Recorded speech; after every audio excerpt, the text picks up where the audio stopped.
Boa tarde, moitas grazas por acudir a esta convocatoria da sección de pensamento do Consello da Cultura Galega, co que pechamos o ciclo Pensarmos neste ano 2023.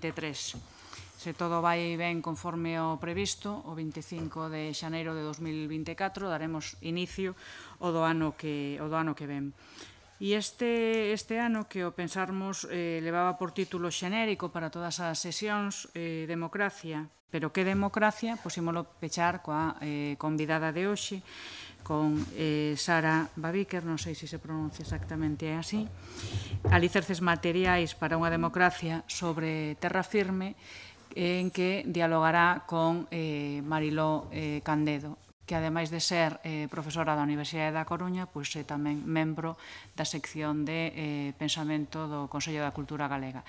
Polo tanto, reitero as gracias tanto ás participantes e aos protagonistas da sesión de hoxe, coa que pechamos o ciclo por este ano, como a todas as persoas que participades, digamos, do outro lado da mesa e tamén do outro lado do monitor, porque nos siguen a través do streaming, e vos convido a que continuedes interesándovos pois por todo o amplo abano de iniciativas e actividades que se convocan nesta casa do Consello da Cultura Galega, que creo que son tanto de temáticas como de públicos moi diversos, e iso é pois unha vontade decidida non por chegar o máis lonxe que podamos. Así que por todo iso, pois moitas grazas e quedades coas protagonistas. Ben, moi boa tarde. Moitas grazas por acompañarnos nesta nova sesión do ciclo Pensarmos, Democracia, pero que democracia? Título que evidencia o interese desta sección de pensamento do Consello da Cultura por problematizar a democracia, procurando análises que afonden nas condicións que poden definir a calidade dos procesos democráticos nesta altura do século XXI. A conversa de hoxe con Sara Babiker, Alicerces materiais para unha democracia sobre terra firme, responde, por tanto, a esa motivación.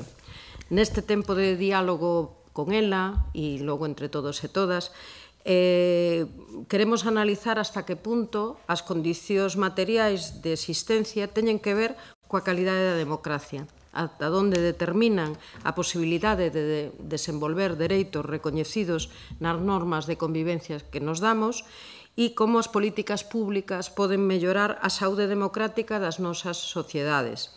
Desde esta perspectiva, queremos analizar tamén a oportunidade que pode supoñer a implantación de unha renda básica universal, entre outras liñas de acción no ámbito das políticas públicas. Bueno, temos con nos a Sara Babiker, a quen lle agradecemos que aceptase o convite que lle fixemos e a oportunidade que nos brinda de conversar con alguén como ela, que ten moitas horas de dedicación xornalística a pé de obra, desvelando a gramática das desigualdades e analizando as contradicións dos sistemas de protección social. Sara Babiker Moreno é periodista e socia del Salto, no que coordina migracións e antirracismo, é especialista en información internacional pola Universidade Complutense de Madrid e diplomada en Antropoloxía Social e Política pola Facultad Latinoamericana de Ciencias Sociais en Argentina. Babiker interésase principalmente pola desigualdade en todas as súas formas. Está comprometida con un periodismo transformador que aposta pola xustiza social e o cambio. Nese marco, desde allá nos centra boa parte das súas análises, dos seus artigos, entrevistas e contribucións na reivindicación de unha renda básica universal. Comezamos. Me ha dado calor justo.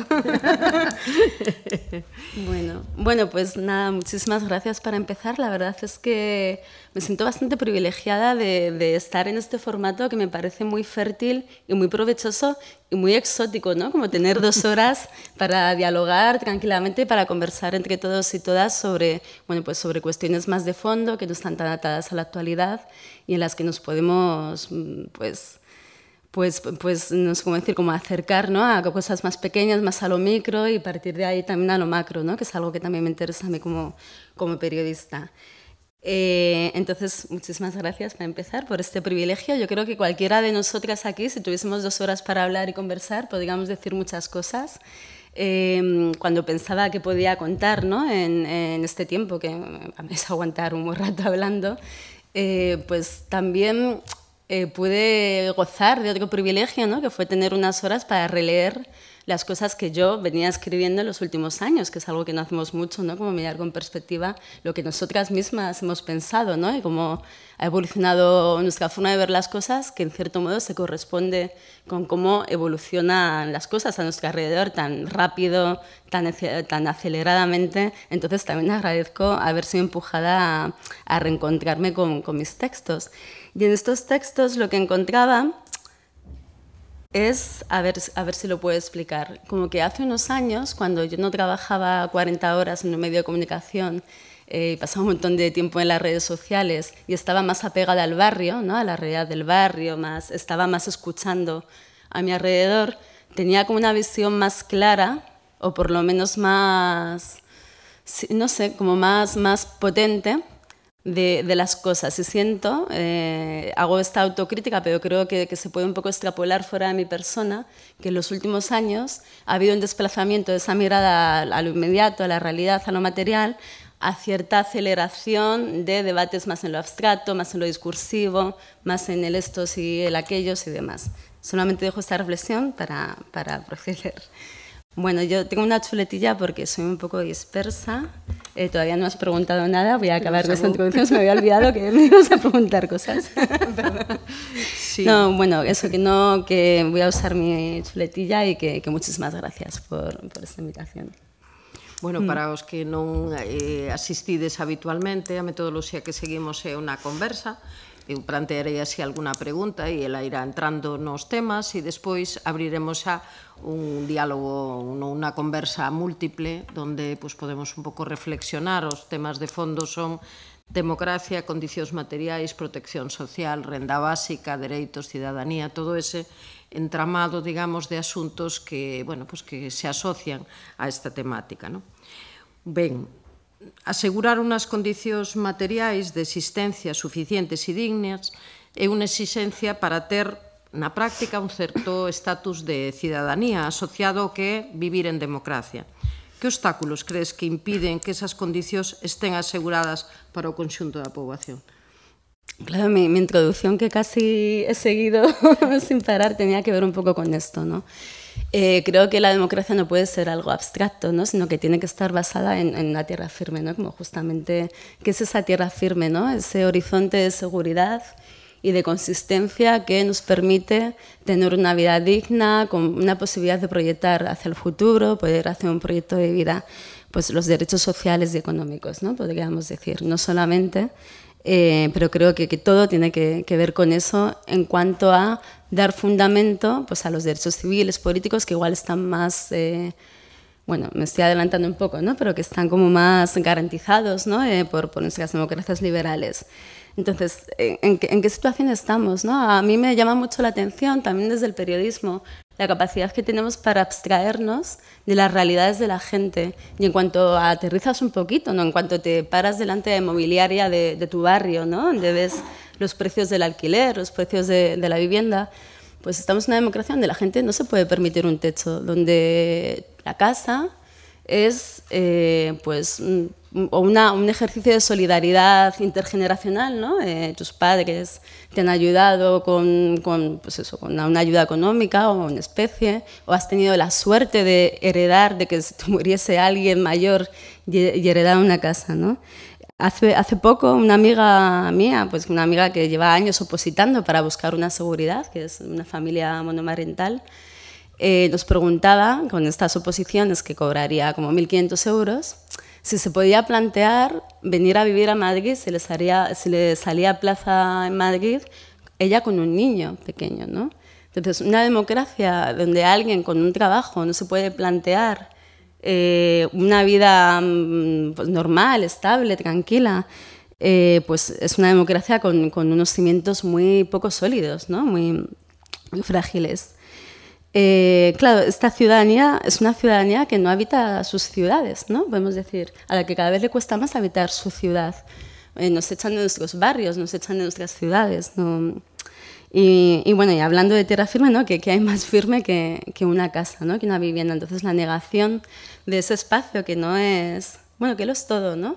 Y que yo creo que lo vamos a ir viendo como justamente esa capacidad de abstracción es la que nos ha llevado a esta especie de callejón sin salida casi antropológico, diría, ¿no? En el que las casas, la vivienda, es un bien de especulación, es un bien de inversión, ¿no? No sé si habéis buscado piso, la de anuncios que hay, muy interesante para inversores, especial para inversores, genial para inversores. ¿Y la gente dónde vive, no? Si es todo para inversores.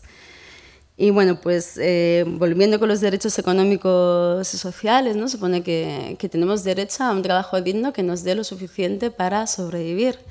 Estoy hablando de un salario de 1.500 euros, por atenerme, ¿no? a este ejemplo. 1.500 euros está por encima del salario más común de los ciudadanos y de las ciudadanas, ¿no? Entonces, que el salario más común sea insuficiente para la supervivencia, pues da una idea de lo poco sólido, ¿no? Que es el suelo que pisamos, la precariedad entendida, bueno, la precariedad de los mismos trabajos indefinidos, que, bueno, pues son indefinidos, pero te pueden echar y ya está, y te quedas sin trabajo.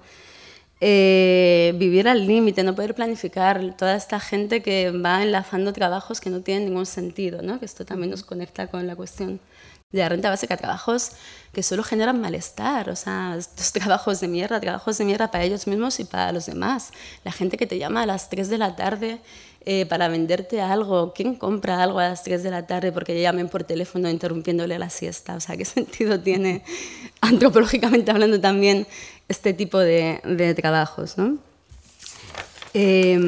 Las ayudas, bueno, como comentaba, o sea, supone que hay un sistema de protección social para cubrir los espacios, ¿no? donde no llega el trabajo, ¿no? Ayudas insuficientes que no están pensadas, que no se calculan sobre lo que necesita una persona para vivir, sino que se calculan sobre no pasarse con el déficit, ¿no? Que es uno de los patrones, y que te dejan pobre o endeudado. Estamos viendo ahora con el ingreso mínimo vital, que ya empezó muy mal, pero es una historia que empeora cada vez más. Y en esta democracia donde podemos votar a nuestros representantes, no hay ningún tipo de castigo, de sanción, por haber generado un sistema de protección social que deja a la gente endeudada, que deja a la gente empobrecida, endeudada por problemas de la administración, ¿no? Porque no actualizan las cuantías y entonces tienen que devolver dinero. Bueno, pues la infancia y la vejez también, ¿qué lugar tiene en esta democracia, ¿no? ¿Qué lugar tiene la democracia en la infancia? Pues, bueno, en este estado, ¿no? Donde ser pobre es un factor de riesgo de caer en pobreza. Las familias monomarentales, casi la mitad, están en situación de riesgo de exclusión o de pobreza, y tener hijos es un factor de riesgo de caer en pobreza, porque está todo pensado de tal modo que ganamos lo justo para mantenernos a nosotros mismos. Claro, hasta ahora, no sé si volverá al trabajo infantil, espero que no, pero hasta ahora los niños y las niñas no ingresan dinero, ¿no? Y esta pobreza intergeneracional, el otro día estaba en un seminario de APN, ¿no? de la plataforma de organizaciones de lucha contra la pobreza, y ponía mucho el foco en en que realmente no hay mucho misterio. O sea, quien nace en un hogar empobrecido va a ser muy probablemente pobre. ¿Cómo no vas a serlo? Si tu forma de acceder a una vivienda es por solidaridad intergeneracional, si, yo qué sé, cuánta gente hay de mi generación, ¿no? Por ejemplo, yo qué sé, pues de 30, 40 años, que a cualquier tipo de imprevisto, dentista, accidente de, yo qué sé, el coche que se te estropea, depende de esa solidaridad intergeneracional para capear esos imprevistos. Y voy a ir acabando ya, que la falta de tiempo para todo, la falta de tiempo para tener una conversación de 2 horas, ¿no? Por eso digo que esto es bastante excepcional. La falta de tiempo para cuidar, la falta de tiempo para ejercer tus derechos políticos, porque los derechos políticos no es solo votar cada cuatro años, es poder organizarse, es poder participar en sindicatos, es poder tener tiempo para algo más que la supervivencia, ¿no? La falta de tiempo para ejercer tus derechos culturales, ¿no? Están los derechos económicos, sociales, culturales. ¿Qué son los derechos culturales? Pues que, no sé, que puedas escribir un libro, o sea, no es solo desde el consumo de cultura, que tengas tiempo para poder disfrutar y acceder y generar cultura. Y bueno, es así como para cerrar, ¿no? Yo creo que la condición de ciudadanía necesita ese suelo firme, esa estabilidad, pues para poder proyectar un futuro, para participar políticamente y para ser ciudadano. Sí, efectivamente. É dicir, ibaste a meter no tema dos dereitos. Hai un replanteamento a partir da formulación do que se chaman dereitos emerxentes, dereitos humanos emerxentes, que, bueno, non sei se é moi coñecida esa declaración do 2004, logo do 2007 en Barcelona e en México, e un pouco pretende, de algún modo o estaba comentando Sara, ¿no? É dicir, superar esa dicotomía entre dereitos individuales, dereitos sociales, dereitos políticos, e non é, sí que incorpora, se cadra novos dereitos, pero que veñen sendo extensión de outros, ¿no? E unha lectura pois máis, digamos, pegada á realidade e á evolución da sociedade, non? Por exemplo, os dereitos reproductivos, os dereitos asociados á vida, no caso da eutanasia, e en esa declaración de dereitos sociales emerxentes figura tamén, incluso no título primeiro, xa o consultaredes se tedes interés, pois a cuestión, son varios capítulos destinados a analizar a democracia. E pois en ese título primeiro, que é sobre a democracia igualitaria, e o artigo primeiro é dereito á existencia en condicións de igualdade, e no punto 3 nos aparece o dereito á renda básica ou ingreso ciudadano universal. Ben, non é unha idea nova, pero é unha idea se cadra cada vez, bueno, máis incorporada. Veremos que cos seus partidarios, cas súas visións favorables, tamén cos seus detractores, cos seus modelos diferentes, que isto creo que tamén é ben que nos paremos a distinguilo, e tamén cas súas oportunidades nas distintas simulacións que foi habendo en distintos países e que ahora mesmo tamén nós temos unha bastante próxima que se está desenvolvendo en Cataluña, non? Que decimos da renda básica, sobre todo desde o punto de vista dos dereitos, ¿no?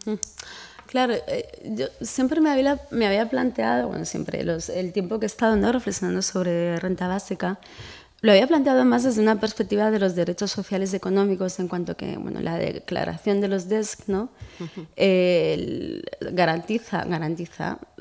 establece el compromiso, ¿no?, de que los estados garanticen un mínimo de bienestar material a la ciudadanía. Lo que pasa es que esto siempre se ha planteado a través del trabajo, ¿no? A través del acceso al trabajo y, en caso de no tener trabajo, pues de la protección social. Para mí, ahora voy a introducir, ¿no?, la parte de los derechos emergentes, pero la renta básica es una forma revolucionaria casi, ¿no?, de garantizar estos derechos económicos, porque no los hace depender de que te los ganes, ¿no? De hecho, respeta más esta idea, y es naturalista, digamos, de que el ser humano tiene dignidad en sí por ser humano, ¿no? No es que tengas derecho a trabajar para poder vivir, tienes derecho a vivir, ¿no? Tienes derecho a vivir. Yo creo que los derechos emergentes, bueno, primero creo que hablar de derechos humanos en este contexto de retroceso de derechos en los que se cuestiona esta dignidad intrínseca del ser humano, y estamos todo el tiempo en la narrativa, ¿no?, en el paradigma del merecer, de quién se merece, no hay para todos, quién se va a merecer y quién no. Partir de que hay una dignidad intrínseca en el ser humano ya es revolucionario. Y eso nos lleva directamente a que sí, hay una dignidad intrínseca en el ser humano, tiene derecho a la vida, y la vida tiene que ser algo a lo que llegues más allá del mercado laboral, ¿no?, que tiene todas estas complicaciones. Y en particular, los derechos humanos son un concepto cambiante que siempre han ido avanzando, ¿no? Como distintas generaciones, todo un poco... Bueno, todo esto ha sido muy discutido, y lo que consiguen los derechos emergentes, la Declaración de los Derechos Emergentes, yo creo que es superar como esta falsa separación o fragmentación de que están los derechos civiles y políticos por un lado, los sociales y los económicos por el otro, porque está todo relacionado. Al final tú no puedes ejercer... a ver, un ejemplo, por ejemplo, pues cada vez que defendemos nuestros derechos, cuando se vulneran los derechos económicos y sociales, estoy pensando en un desahucio, ¿no? Sale un montón de gente a protestar por la falta de vivienda, se enfrenta a los desahucios. Pues ahí se acaban vulnerando los derechos civiles, ¿no? Porque, pues, por ejemplo... Entonces, creo que trasciende esta falsa fragmentación y que va más allá de una concepción de los derechos humanos que está ligada a un momento histórico también, ¿no? Y a una mirada de la vida pues androcéntrica, europea, liberal, donde los derechos están basados en un individuo que no cuida, que no es interdependiente y que está emancipado un poco pues, de los límites del planeta y de lo colectivo. Entonces, creo que es natural que evolucione el concepto de derechos humanos así como evoluciona el mundo. Creo que es que ese debate que amplía los derechos humanos, no solo incorporando, digamos, el ritmo de la historia, sino la pluralidad de voces, que una cosa, ¿no?, que tiene esta Declaración de Derechos Emergentes, que incorpora otras miradas que van más allá de lo occidental. Es fundamental. De hecho, te voy a hacer un salto totalmente distinto, ¿no? Pero estaba leyendo hace no mucho un libro de Yayo Herrero que se llama Toma de Tierra, y ella habla también de, más allá de los derechos emergentes, ¿no?, de la intención política de renovar la Declaración Universal de los Derechos Humanos, introduciendo los cuidados y el cuidado y el planeta, digamos, ¿no?, y el cuidado a la tierra. Entonces, yo creo que es muy importante porque también se ha criticado mucho, ¿no?, el concepto de los derechos humanos por sus límites, por su etnocentrismo, por su eurocentrismo, porque ha sido manipulado muchas veces para meterse colonialmente en otros países, con intereses políticos y demás. Pero creo que es que no tenemos, que en este momento no tiene sentido ser adanista, ¿no?, y despreciar algo que costó mucho esfuerzo, sino que hay que ampliarlo, deseurocentrizarlo, si eso existe. Sí. Y bueno, creo que incorporar la renta básica permite esto. Sí, cando estamos falando de dereitos sociais emerxentes, tamén hai que recordar que son propostos fundamentalmente por movimentos sociais, organizacións non gubernamentais que están pegados a esa realidade, bueno, pues do día a día, donde sucede, digamos, a veces a tragedia de vivir para moitas persoas. Os dereitos humanos das primeiras declaracións, bueno, pues teñen, digamos, unha formalización, si queremos velo así, como algo máis vertical. Isto, bueno, pues hai unha emerxencia, digamos, e unha idea, como tamén comentaba Sara, de ir sintonizando co que está acontecendo na humanidade, non? Ben, en relación co que está acontecendo na humanidade, no próximo e non tan próximo, é certo que, bueno, estamos vendo desde hai moito tempo os límites o que consideramos o que se deben chamar o estado do benestar e tamén as propias medidas emanadas do estado do benestar de protección social, non? Na medida en que, bueno, estas políticas públicas, hai moitos análisis, acabas de comentar sobre as rentas mínimas de inserción, aquí no noso caso sería a Risga, o ingreso mínimo vital, as súas insuficiencias, e tamén, sobre todo desde o punto de vista da dignidade, como alimentan pois esa visión, por un lado asistencialista e por outro estigmatizadora, dos problemas sociais e das persoas que o padecen, non? Entonces, bueno, esta idea de unha renda universal incondicional e garantizada para o conxunto da poboación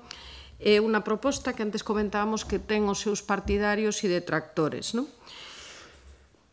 É unha proposta incómoda. Por que unha proposta incómoda? Vou apuntar algunhas ideas e logo ou as tomas ou as deixas ou apuntas outras ou volvemos sobre elas, non?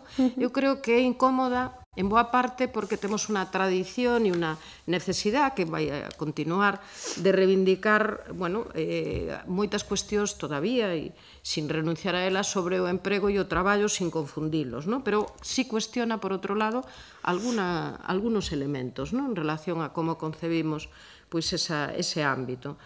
Cuestiona relacións de poder que se establecen en base á necesidade e á dependencia por razóns económicas entre as persoas en moi diversos contextos.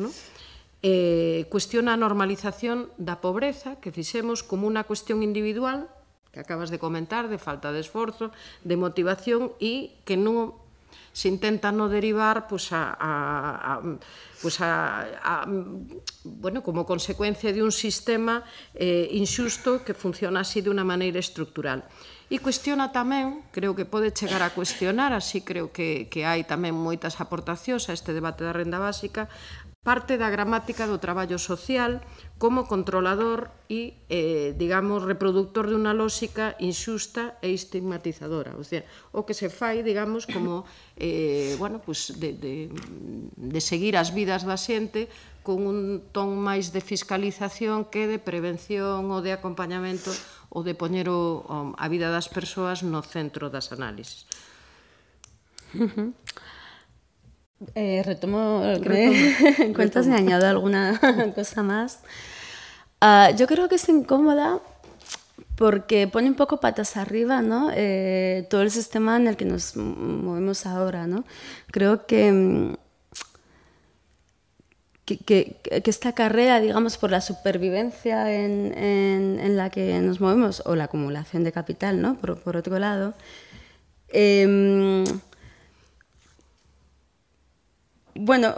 parte un poco pues, de que no hay una interrelación entre la riqueza de unos, ¿no? y la pobreza de otros, como que no hay una interdependencia que genera una ficción, ¿no? Y yo creo que la renta básica universal considera como derecho, pues, pone un poco patas arriba esta construcción antropológica, ¿no? de que estamos aquí para sobrevivir trabajando, para acumular capital, que no hay límite y que esto es lo que hay, ¿no? Cuestiona la idea del merecer, que yo insisto mucho en esto porque creo que estamos muy metidos en esto, ¿no? Y es un poco lo que te topas cuando debates con la gente sobre renta básica, ¿no? Pero si no haces nada, pues no te mereces unos medios mínimos, si no te lo curras, ¿no? Aquí todos tenemos que aportar y entonces tienes que merecértelo. Y también pone en cuestión esta idea de la escasez, ¿no? De no hay para todos. No hay para todos los de abajo, ¿no? Porque para arriba no hay límite, lo cual por otro lado es contradictorio, ¿no? No hay para todos, pero el problema no es Elon Musk acumulando miles de millones de euros, sino el ingreso mínimo vital. Y ajusta un poco la economía a la realidad, ¿no? Es como partir de la escasez, un poco la austeridad, en el sentido de si nuestro objetivo político es que todo el mundo tenga un mínimo para vivir, tendremos que ajustar nuestro sistema económico a ese objetivo político. Y ahí lo prioritario es garantizar que todo el mundo tiene lo suficiente para vivir. Y a partir de ahí, tú organizas la economía. No es, vamos a tener una protección social más o menos generosa para la gente pobre, sin pasarse con el déficit y demás. Entonces vamos a ver qué podemos rebañar para garantizar esto. No sé, como que cambia el foco totalmente, ¿no? Y para mí eso ya es una diferencia notable. Introduce esta idea republicana, ¿no? Que también vamos a hablar de que no hay libertad sin igualdad, ¿no? No sé si luego vamos a hablar más del tema de libertad porque me parece fundamental.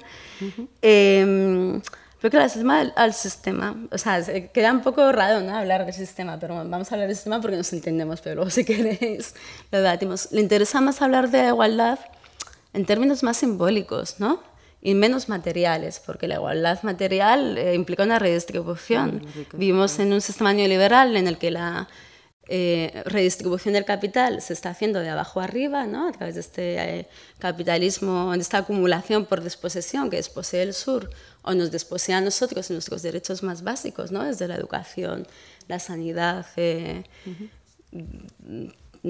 todo, la vivienda, ¿no? Es así como se genera acumulación, es así como se genera capital ahora, no inventándose, no siendo un empresario con unas ideas guays, ¿no? Sino después siguiendo. Entonces, si la igualdad es material, ¿no? Y de esto habla la renta básica universal, se desmonta un poco todo esto, ¿no? Y luego, bueno, pues eso, como ya no situar el beneficio económico como principal objetivo social. Y bueno, y conectando un poco con lo que comentabas, ¿no? Pues garantizar el sustento pues permite una mayor libertad de elegir, ¿no? Elegir. No la coacción de la supervivencia, ¿no? Que no hay una coacción más potente que tener que sobrevivir. Se puede dejar de correr, podemos sentarnos a debatir, podemos sentarnos a pensar en otra forma de vivir en común, de otra forma de vivir en colectivo, de otra forma de producir, otra forma de ser capitalista. A ver, no me explico, quiero decir, de invertir en las cosas que nosotras, en el modo de economía que queramos invertir, ¿no? Esa posibilidad. Pongo un ejemplo muy pequeño, ¿no? Pero yo recuerdo a la vuelta, bueno, como en todas partes, ¿no? Durante el ciclo político del cambio se hablaba mucho de economía social y solidaria, que se sigue hablando, ¿no? Pero en Madrid, por ejemplo, había un programa muy interesante que se llamaba, no me acuerdo cómo se llama, bueno, era para generar cooperativas de economía social y solidaria en Madrid, ¿no? Como estimular esa forma de trabajo y de economía, y bueno, pues eso iba a suponer un cambio muy interesante a nivel cultural y a nivel económico en la Comunidad de Madrid. ¿Qué problema había? Que había mucha formación, mucho acompañamiento, se hacían millones de DAFOs, pero no había dinero. ¿Quién podía permitirse emprender como una forma de transformar la sociedad? Si no podían siquiera asegurar su supervivencia. O sea, con una renta básica y con un préstamo, pues igual no salía tu proyecto, pero no te arriesgabas a estar sin comer durante meses, ¿no? A esto me refiero, o sea, como que la democratización llega hasta ahí, ¿no? Con una renta básica universal. Y bueno, y para mí también sería pues como el punto de partida para cosas más revolucionarias todavía, ¿no? Y por eso yo creo que es incómodo para el sistema, porque si cedes en algo tan importante como esto, en redistribuir, o sea, en dar poder a las personas para poder elegir qué trabajo tienen, para negociar sus salarios, para emprender otro tipo de actividades económicas, pues si das ese poder, pues igual tienes que empezar a negociar muchas otras cosas, ¿no? Pues la vivienda, muchas otras cosas. Incluso nas propias relacións humanas, ¿no? Claro. É dicir, buscando, bueno, pues, ou evitando situacións de dependencia e de toxicidade, porque iso é o que dá un pouco a autonomía a partir de ter ese chan garantido, ¿no? Claro, o que pasa que estamos en unos tempos de exaltación do individualismo e o tema da liberdade cada vez sona con ese trasfondo, ¿no? É dicir, esa reivindicación de unha liberdade que basicamente é unha liberdade de consumo, pero non vai unido pues, a esa, é dicir, no ideal republicano que tamén onde se sustenta, onde bebe a renda básica, liberdade e equidade van da man, porque senón eso non funciona, ¿no?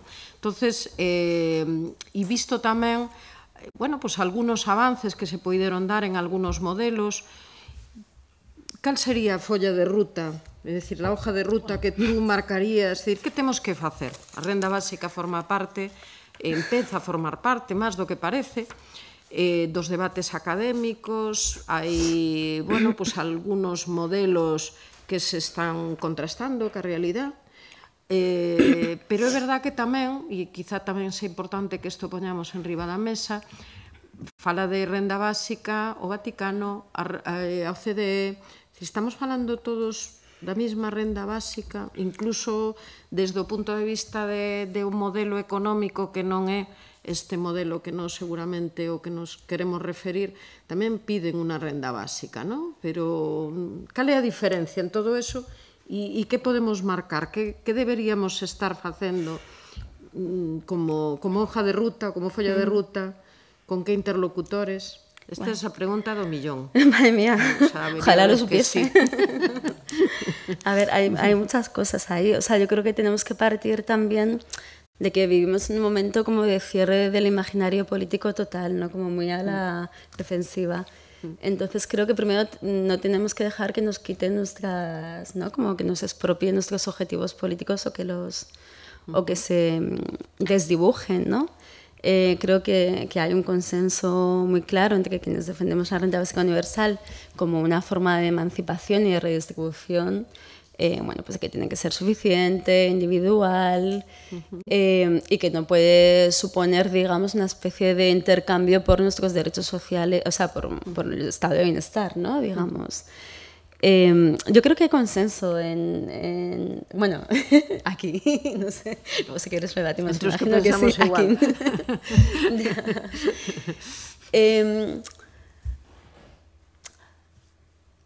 Yo creo que estamos en un momento particular, ¿no? Y que todo va súper rápido, porque hace unos años este debate, ¿no? Sobre qué renta básica, y entonces la gente queda... no sé cómo decirlo, como que ponía el acento, digamos, en recuperar los medios de producción, te decía, no, pero es una medida capitalista, porque lo que tenemos que... Y como una especie ahí de juego de es una cosa o la otra, ¿no? Que eso igual es un esquema de pensamiento un tanto... Bueno, no sé, neoliberal, no sé, pero sí, de una cosa o la otra, ¿no? Como si no fuese compatible luchar por muchas cosas a la vez, ¿no? Como jerarquizarnos así las urgencias. Entonces yo creo que primero habría que huir de todo tipo de dicotomía, o sea, no es trabajo, renta básica universal, no es vivienda o renta básica universal, no es servicios públicos o renta básica universal, ¿no? Lo queremos todo, ¿no? Y luego, o sea, en cuanto a hoja de ruta, yo creo que es complejo. Hay cosas que se nos escapan un poco, que es como el estado de ánimo de los tiempos, y yo no sé cómo se activa, moviliza, pero sí que sé que hay ciclos y que tampoco hay que rendirse, ¿no?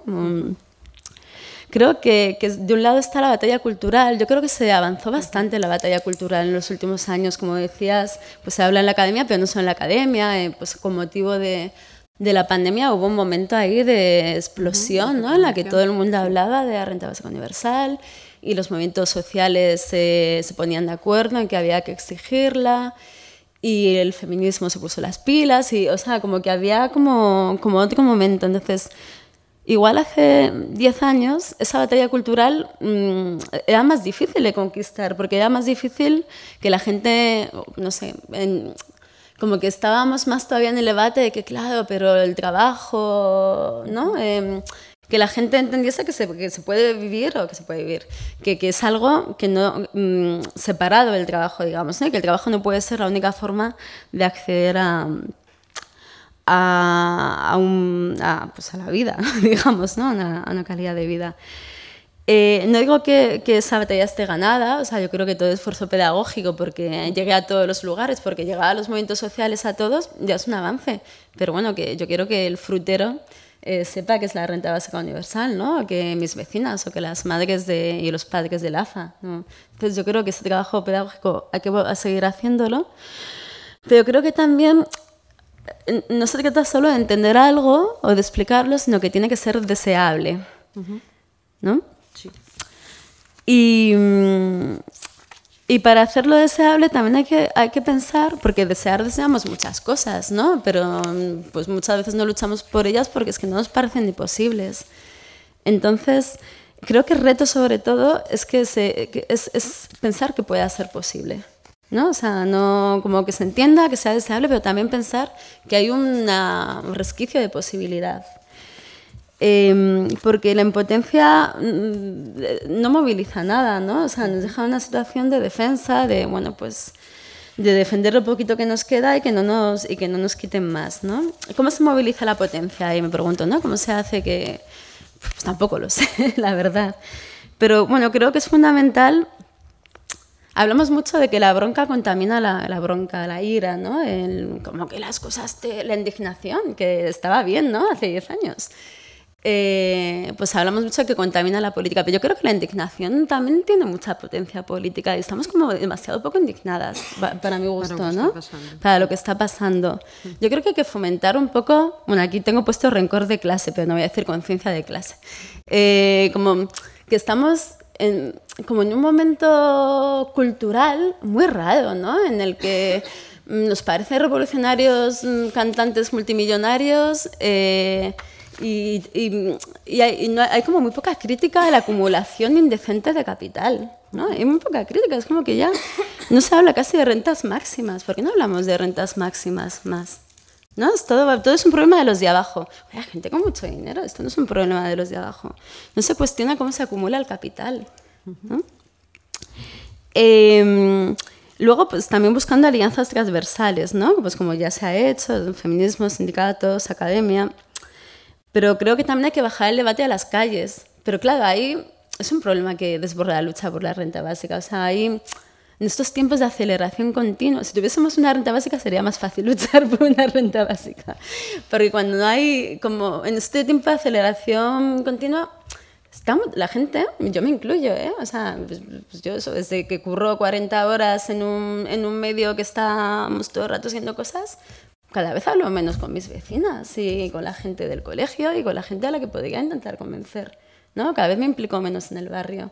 Y creo que esa distancia entre lo discursivo, que hablamos entre nosotras y nos juntamos aquí, que está guay, ¿no? Pero que hablamos siempre entre nosotras y a la gente a la que habría que convencer pasa en todos los movimientos sociales y pasa también con la renta básica universal. Encima la renta básica universal se presenta como utopía, que luego piensas, qué loco, ¿no? Que la renta básica universal se presente como utopía cuando, yo qué sé, llega Milei, ¿no? Y dice que va a cargarse, no sé, creo que eran 22 ministerios, se carga 12 y según él, el país va a funcionar súper bien, ¿no? Se va a cargar el Banco Central. Eso sí que es una utopía, ¿no? Pensar que puedes hacer que un Estado funcione. Digo, pues si hay tanta gente que se cree eso, que es como, ¿por qué no nos creen? O sea, ¿por qué no se creen que una renta básica universal sea posible y viable? Sí, lo voy a dejar aquí. No. A ver, bueno, lendo así distintos documentos, buscando tamén aí ese recoñecemento do valor da renda básica tamén para outros efectos. Hai un informe que recomendo a quen lle gusten estes temas, é o informe Presme, e que o que valora, o que mira, o que analiza é a precariedade laboral e a saúde mental. É moi reciente deste ano, do Ministerio de Traballo, unha comisión de expertos e un pouco, bueno, pues analizan, hai unha preocupación crecente, afortunadamente hai a preocupación, non o problema de saúde mental, claro, pero si esa preocupación por digamos, que saia tamén do armario e que nos podamos ocupar como algo, bueno, pues a pensar sobre que está pasando para que os índices de saúde mental se sean os que son e moi asociado ás condicións laborais, ¿no? A precariedade, a como se vive e en distintos puntos dese informe recomendan entre as saídas, ten unha parte diagnóstica, unha parte tamén de recomendacións e de conclusións, e recomendan a adopción de unha medida como a renda básica universal precisamente porque esa situación de precariedade está afectando pues, a nosa maneira de reaccionar ante o mundo e generando bueno, pues, problemas graves de saúde mental, ¿no? Claro, frente a eso, sin embargo, hai como a tendencia a veces a esconder esa problemática. Por exemplo, e isto temos no ámbito da defensa da renda básica, cando chegan os momentos electorais, vemos que poucos partidos políticos, poucas organizacións políticas o levan no programa ou asumen.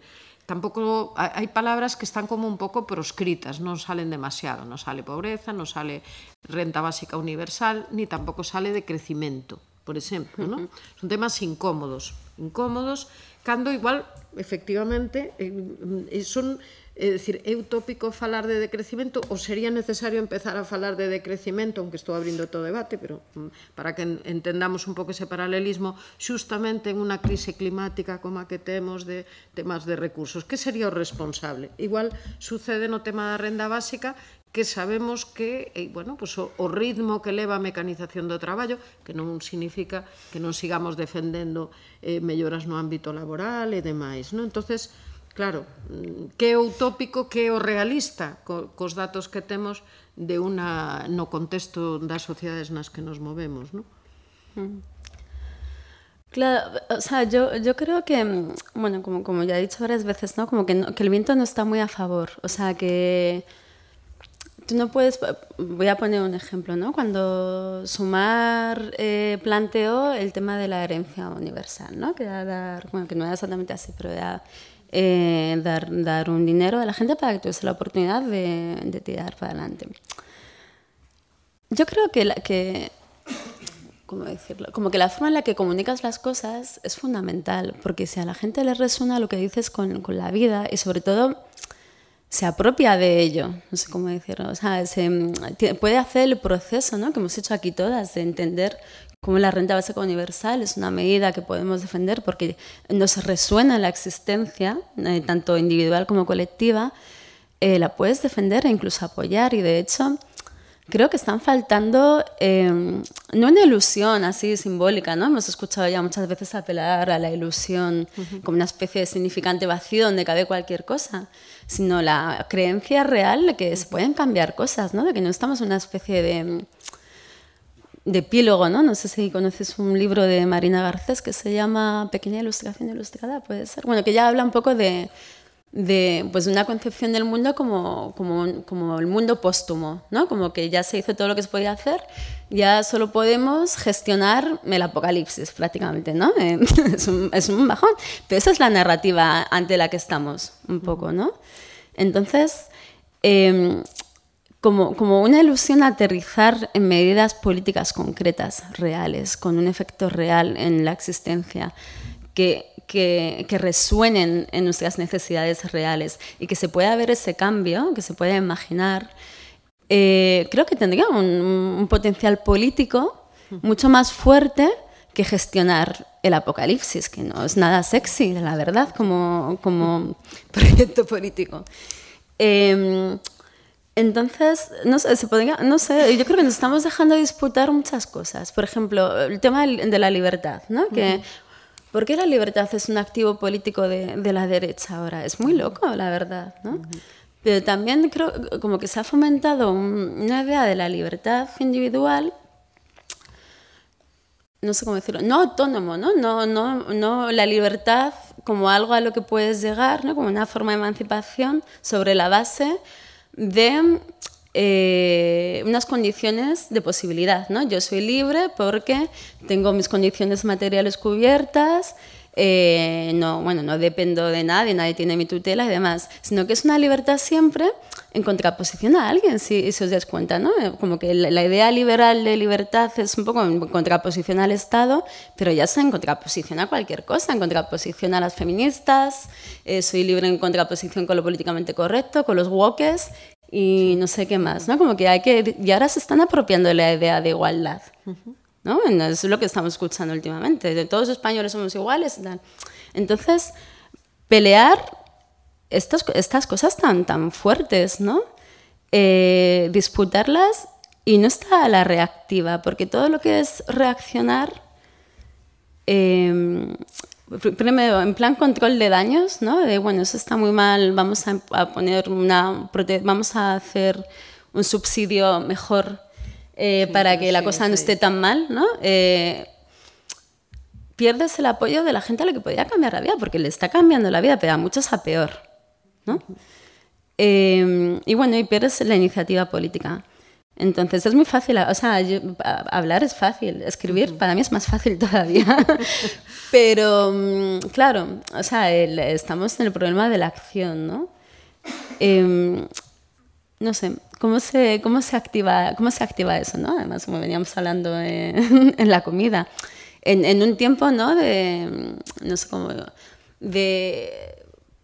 como de achicamiento de las ganas, ¿no? Después de haber puesto tantas ganas en tantas cosas, de cansancio político y de recorte, digamos, de horizontes. Pues no lo sé, la verdad, igual hay que ser súper creativo y que la cosa no sea tanto de debatir o hacer otro partido político nuevo o yo qué sé, o tener grandes discusiones, sino pues se trata más de que un día decidimos que nos juntamos en la plaza del barrio y hacemos un girotón, o nos ponemos a hablar como aquí, o O a lo mejor es tirar por la literatura, intentar escribir utopías inspiradoras que puedan inflamar la imaginación de la gente, non lo sé. Sí, a ver, non son ao mellor tempos si pensamos que ao final a renda básica non nos vamos a bater co tema do financiamento, de como se financiaría e demais, porque non é un tema que tuéramos acotado para hoxe, pero non cabe duda de que é unha medida de redistribución fiscal. E estamos xusto no momento en donde a pelea é por si se quita ou non se quita o imposto ás grandes fortunas. Es como, ¿no? Está moi polarizado o debate ante medidas que son eso, por arriba, por abaixo. Es decir, eso pode levarnos a sensación de que, como diste, bueno, está difícil ou hai que esperar mellores momentos. Quizá, ao mellor, o problema é entrar tamén no que é o marco teórico que eles marcan no seu cuadrante, por decirlo así, non? E contemplar unha renda básica como dereito xa é distinto de falar de subsidios. Unha cosa que, por exemplo, as persoas que nos preocupan o desenvolvemento dos dereitos e os queremos ver concretados é o que sucede pois cos dereitos sociais, por exemplo, en España. Hai un informe, o índice D, que eu uso bastante en clase, que é un pouco unha revisión de como funcionan, un análise de como funcionan os servicios sociais no conxunto do Estado, con unos indicadores, con unha presencia de atención en dereitos, en cobertura e en eficiencia económica. Claro, dalle moito valor á parte dos dereitos, que consiste basicamente en que as leis o recoñezan. Pero, logo, valorando desde 2012 que se empezou a facer hasta a actualidade, pois hai unha serie de comunidades autónomas, entre elas Galicia, que a súa situación é de dereitos de papel. Entón, ese avance que era que existisen esos dereitos e que os pudiéramos ver plasmados nas leis, parece que hai, bueno, como isto da utopía que se va outro pouco, sí, están plasmados, pero son considerados dereitos de papel que, bueno, que dan ben e non gastas nada, nin en cobertura, nin en incorporar recursos, non? Entón, a veces non sabes en isto que decimos de que facer, si estamos entrando en ese marco ou cal é o marco que deberíamos polo que deberíamos optar. A ver, cando eu lle preguntaba a ela pola folla de ruta, decir, que facer, é porque, bueno, efectivamente, a veces eliximos os interlocutores, non? E temos un problema a veces, mesmo que as organizacións sindicais, pola defensa que se fai do traballo en un sentido moi clásico, e que a veces nin siquiera se quere escoitar falar da proposta de renda básica porque parece que está encontrada como se non puidéramos efectivamente seguir defendendo según que cousas respecto do traballo, e así podríamos valorar sucesivamente que pasa con esa interlocución. Uy, pues a ver si son muchas cosas. A ver, yo creo que hay... Bueno, igual me salgo un pouco por a tangente. Sal, porque logo eles van a volver a tangente de algún modo, que si les damos a palabra. Creo como que en lo discursivo, como que los revolucionarios o lo importante es reivindicar lo redistributivo más allá del trabajo, ¿no? Como que ahí podemos estar de acuerdo, que creo que aquí es donde entra de pleno la renta básica universal. Pero me parece que la palabra universal también está la clave, porque, bueno, sin un derecho ha de ser universal, ¿no? Hay un librito así muy cortito y que a mí me pareció muy interesante y soy un poco pesada con él porque lo cito bastante a menudo, que es de un filósofo, de un sociólogo francés que se llama François Duvet, creo que habla, ¿no?, de la diferencia entre la igualdad de posiciones y la igualdad de oportunidades, ¿no? Digamos que la igualdad de posiciones tiene más que ver con la idea de socialdemocracia más a la francesa además, y la igualdad de oportunidades pues más con el sistema actual, ¿no?, más neoliberal, digamos, ¿no?, por decirlo de alguna forma. Entonces, ¿qué pasa en la igualdad de posiciones? Que hay menos que no está esta narrativa de puedes llegar súper arriba, que hay menos movilidad social, digamos, hasta cierto punto, pero el que está abajo y el que está arriba no están tan lejos el uno del otro, ¿no? Como que no hay tanta diferencia social entre uno y el otro, eso podía pasar en la socialdemocracia en los 60, ¿no? Como en los años buenos de la socialdemocracia. Tiene sus límites, ¿no? Pues privilegia pues, determinados sujetos, los hombres nativos y demás, y dejaba más afuera pues, a las mujeres, a los inmigrantes y demás. Pero se partía de la idea de que no importaba tanto dónde estabas tú socialmente, tenías por lo menos, o sea, podías ser un obrero, un superobrero, no sé, con el trabajo con el trabajo menos cualificado, por decirlo de alguna forma, pero vivías bien, ¿no? Podías permitirte lo básico para sobrevivir.